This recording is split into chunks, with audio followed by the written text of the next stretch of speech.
Hello everyone, welcome back to Kyra classes. This is my second lecture of class 10th science chapter 4 carbon and its compounds. आज की video का topic है versatile nature of carbon. So video start करने से पहले अगर आपने अभी तक मेरे चैनल को सब्सक्राइब नहीं किया है तो प्लीज सब्सक्राइब करें कायरा क्लासेस को, जिससे आप मेरी कोई भी वीडियो मिस ना कर पाएं। Thank you.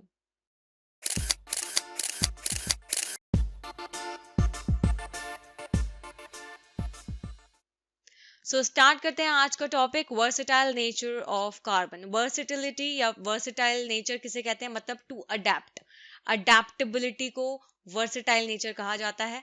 Carbon has the unique ability to form bonds with other atoms of carbon giving rise to large molecules. Carbon के पास एक यूनिक एबिलिटी होती है कि वो बॉन्ड्स फॉर्म कर सकता है और दूसरे कार्बन एटम्स के साथ, और उससे क्या करता है, बहुत बड़े बड़े मॉलिक्यूल्स बना सकता है। इस प्रॉपर्टी को कहा जाता है कैटेनेशन।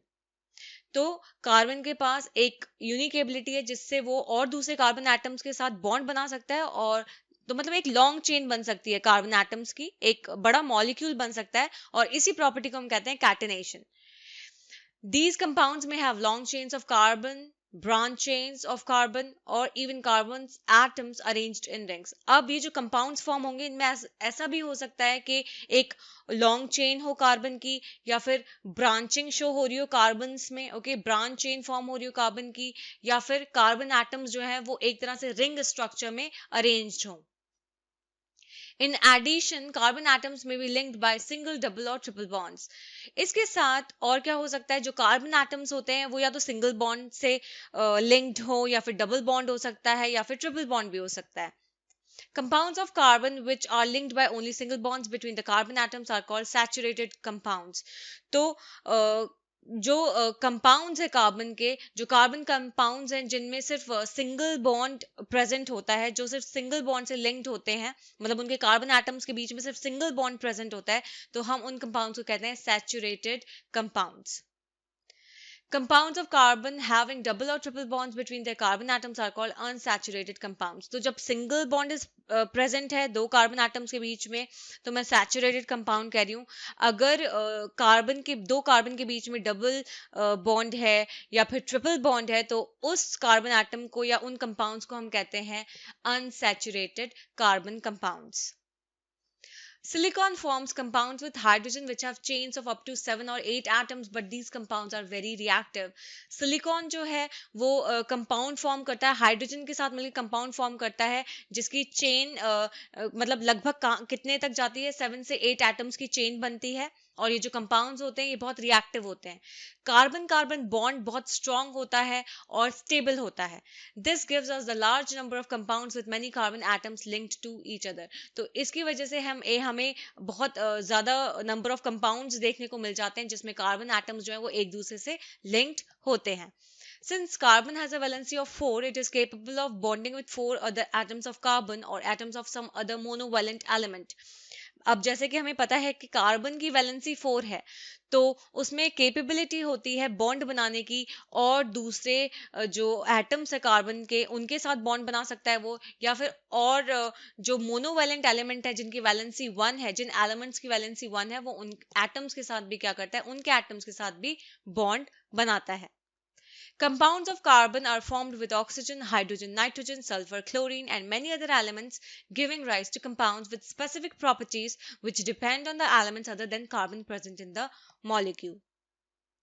कार्बन के जो कंपाउंड्स हैं वो oxygen, hydrogen, nitrogen, sulphur, chlorine और बहुत से दूसरे एलिमेंट्स के साथ फॉर्म होते हैं, जो कि कंपाउंड्स फॉर्म करते हैं जिनके पास अपनी स्पेसिफिक प्रॉपर्टीज होती हैं। और सिर्फ ऐसा नहीं है कि वो जो कंपाउंड्स हैं उनमें सिर्फ कार्बन की प्रॉपर्टी शो होगी, और भी जो एलिमेंट्स जिनसे वो बन रहे हैं उनकी भी प्रॉपर्टीज जो हैं वो शो होती हैं।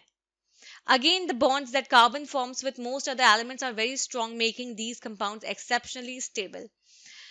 अब ये जो बॉन्ड्स जो कार्बन फॉर्म कर रहा है, वो बॉन्ड्स जो मतलब बेसिकली जो कार्बन दूसरे एलिमेंट्स के साथ बॉन्ड फॉर्म कर रहा है वो बहुत स्ट्रांग होते हैं, और इसकी वजह से जो कंपाउंड्स होते हैं वो एक्सेप्शनली स्टेबल होते हैं। One reason for the formation of a strong bonds by carbon is its small size. एक रीजन है वो ये है कि जो कार्बन है वो स्ट्रॉन्ग बॉन्ड्स कैसे फॉर्म करता है, क्योंकि कार्बन का जो साइज है वो काफी स्मॉल होता है.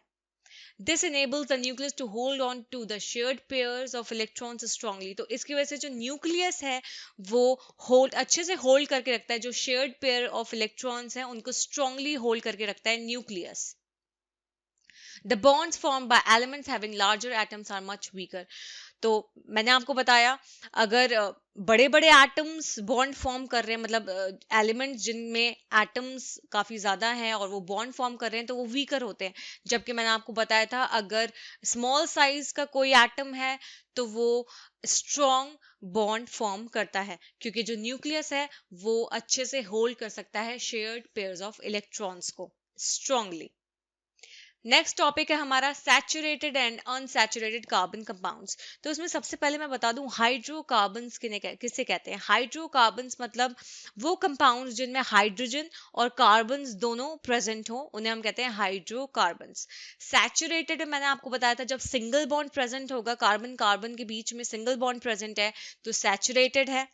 अनसैचुरेटेड कार्बन कंपाउंड्स का मतलब है अगर कार्बन कार्बन के बीच में डबल बॉन्ड प्रेजेंट है या फिर ट्रिपल बॉन्ड प्रेजेंट है तो वो अनसैचुरेटेड कार्बन कंपाउंड्स कहलाया जाता है. Compound form between carbon and hydrogen is ethane with a formula of C2H6. तो कंपाउंड जो कार्बन और हाइड्रोजन के बीच में मतलब कंपाउंड जो फॉर्म हो रहा है, बन रहा है कार्बन और हाइड्रोजन के बीच में, उसे हम कहते हैं इथेन. बेसिकली ये एक अल्केन है और इसका फॉर्मूला है C2H6. सो यहाँ पे मैं बोल सकती हूँ एक जनरल फॉर्मूला जो अल्केन का होता है वो है CnH2n+2. तो यहाँ पे जो इथेन है वो एक अल्केन है, ओके और इसका फॉर्मूला है C2H6. In order to arrive at the structure of simple carbon compounds, the first step is to link the carbon atoms together with a single bond and then use the hydrogen atoms to satisfy the remaining valencies of carbon. तो यहाँ पे पहला step क्या है, अगर हमें एक simple carbon compounds का स्ट्रक्चर देखना है तो उसके लिए सबसे पहले हमें क्या करना पड़ेगा, कार्बन एटम्स को एक साथ लिंक कराना पड़ेगा सिंगल बॉन्ड के साथ, और फिर हाइड्रोजन एटम्स को यूज करना पड़ेगा उनकी जो कार्बन की बची जो रिमेनिंग वैलेंसीज है उनको सेटिस्फाई करने के लिए हमें हाइड्रोजन एटम्स को यूज करना पड़ेगा. तो मैं आपको एक और बात यहाँ पे बता दूं कि सिंपलेस्ट अल्केन की बात करूं, अल्केन मींस एन जहां यूज होता है that means saturated carbon compounds जब हम सिंगल बॉन्ड की बात करते हैं. और अगर मैं इसमें बात करूं तो सिंपलेस्ट आपका जो सैचुरेटेड कार्बन कंपाउंड है वो है मीथेन. उसके बाद आता है इथेन जिसका फॉर्मूला यहाँ पे दिया गया है C2H6. जनरल फॉर्मूला है CnH2n+2. So for example, the structure of ethane is arrived in the following steps. तो suppose हमें ethane का structure बनाना है तो हम कैसे बनाएंगे देख लेते हैं.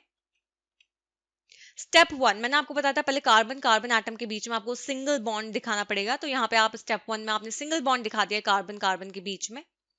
स्टेप 2 में अब हम क्या कर रहे हैं, उसकी बाकी की जो वैलेंसीज रहनी थी उनको हाइड्रोजन 3 हाइड्रोजन एटम से यूज करके उसकी वैलेंसी को फुलफिल कर रहे हैं, सेटिस्फाई कर रहे हैं. तो यहाँ पे आप देख सकते हो कार्बन कार्बन के बीच में सिंगल बॉन्ड है और बाकी की जो वैलेंसी है उसे हम सेटिस्फाई कर रहे हैं हाइड्रोजन के साथ बॉन्डिंग दिखा के. तो आप यहाँ देख सकते हो यहाँ पे 3 हाइड्रोजन दिखाए हुए हैं, ओके और इस साइड भी राइट हैंड साइड भी 3 हाइड्रोजन दिखाए हुए हैं. तो आप देख सकते हो यहाँ पे कार्बन का ऑक्टेट कंप्लीट हो रहा है और हाइड्रोजन का डुप्लेट कंप्लीट हो रहा है.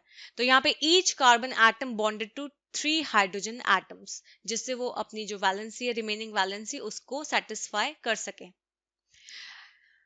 अब अगर मैं बात करूं सिंपल मीथेन की जो कि सिंपलेस्ट एल्केन है, तो उसका केमिकल फॉर्मूला होता है CH4.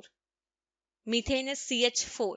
तो उसमें जो कार्बन है वो हाइड्रोजन 4 हाइड्रोजन के साथ बॉन्ड शेयर करता है. तो जैसे यहाँ पे जो इथेन है उसमें आपको 3 हाइड्रोजन दिख रहे हैं, मतलब हर एक कार्बन जो है वो 3 हाइड्रोजन एटम के साथ बॉन्ड शेयर कर रहा है. लेकिन अगर मैं मीथेन की बात करूं तो उसमें एक कार्बन जो होता है वो 4 हाइड्रोजन के साथ बॉन्ड शेयर करता है. यहाँ पे आप इस स्ट्रक्चर को देख सकते हो यहाँ पे अच्छे से. दो कार्बन एटम्स के बीच में सिंगल बॉन्ड शेयर हो रहा है, ये हो गया सिंगल बॉन्ड। ओके, ये हो गया सिंगल बॉन्ड, दो कार्बन एटम्स ये हो गए। और यहाँ पे आप देख सकते हो एक हाइड्रोजन एटम, दूसरा हाइड्रोजन एटम, तीसरा हाइड्रोजन एटम।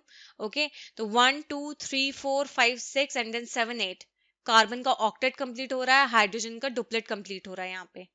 ठीक है, ऐसे ही आप इस कार्बन एटम में देख सकते हो, ये इसके साथ बॉन्ड शेयर कर रहा है, सिंगल बॉन्ड। तो यहाँ पे सिंगल बॉन्ड, यहाँ पे दो इलेक्ट्रॉन्स, मतलब दो यहाँ पे इलेक्ट्रॉन्स हो जाते हैं।